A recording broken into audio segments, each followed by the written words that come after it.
Hello friends, welcome back to Bhavishya blog. ನಾನಿವತ್ತು ಪಾಪುದು ಅನ್ನಪ್ರಸನ್ನದ mini ಬ್ಲಾಗ್ನ share ಮಾಡ್ತಾ ಇದ್ದೀನಿ.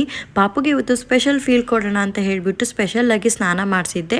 ರೋಸ್ ಪೇಟಲ್ಲಿಂದ ಒಂದು ಸ್ವಲ್ಪ ಶವರ್ ಥರ ಸ್ನಾನ ಮಾಡಿಸಿದ್ದೆ. ಹಾಗೆ ಅಕ್ಕ ಜೊತೆ ಅವಳು ಸ್ವಲ್ಪ ಹೊತ್ತು ಟೈಮ್ ಸ್ಪೆಂಡ್ ಮಾಡಿದ್ಲು, ಅಂದರೆ ಚೆನ್ನಾಗಿ ಆಟ ಆಡಿದ್ಲು.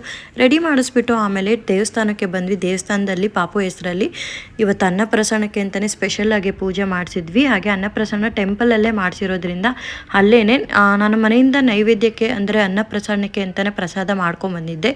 ಅನ್ನನೇ ತಿನ್ನಿಸ್ಬೇಕು ಮೊದಲು ಅನ್ನಪ್ರಸನ್ನ ಅಂತ ಹೇಳಿಬಿಟ್ಟು ನಾನು ರೈಸಿಂದ ಮಾಡಬೇಕು ಅಂತ ಸ್ವೀಟ್ ಪೊಂಗಲ್ನ ಮಾಡ್ಕೊಂಬಂದಿದ್ದೆ. ಹಾಗೆ ಸ್ವಲ್ಪ ಜೇನುತುಪ್ಪನೂ ಕೂಡ ನೆಕ್ಸಿದ್ವಿ. ಸೊ ಅನ್ನಪ್ರಸನ್ನ ಆಗಿ ಮನೆಗೆ ಬಂದ ಮೇಲೆ ದೇವತಾ ಕಾರ್ಯ ಅಂತ ಇವತ್ತು ಮಾಡ್ತಾರಲ್ವ, ಅದೇ ರೀತಿ ನಾನು ಕೂಡ ಮಾಡಿದ್ದೆ. ಪಾಪುಗೆ ಅವಳು ಯಾವುದು ಮೊದಲು ಮುಟ್ತಾಳೆ ಅಂತ ನೋಡೋಣ ಅಂತ ಹೇಳ್ಬಿಟ್ಟು ಅವಳು ಬಂದುಬಿಟ್ಟು ಗೋಲ್ಡನ್ನೇ ಅಂದರೆ ಗೋಲ್ಡನ್ನೇ ಅವಳು ಫಸ್ಟು ಇಟ್ಕೊಂಡಿದ್ದು. ಸೊ ಇವತ್ತಿನ ಬ್ಲಾಗ್ ಇದಾಗಿತ್ತು. ಪ್ಲೀಸ್ ಸಬ್ಸ್ಕ್ರೈಬ್ ಮಾಡಿ ನನ್ನ ಚಾನಲ್ಗೆ. ಬಾಯ್.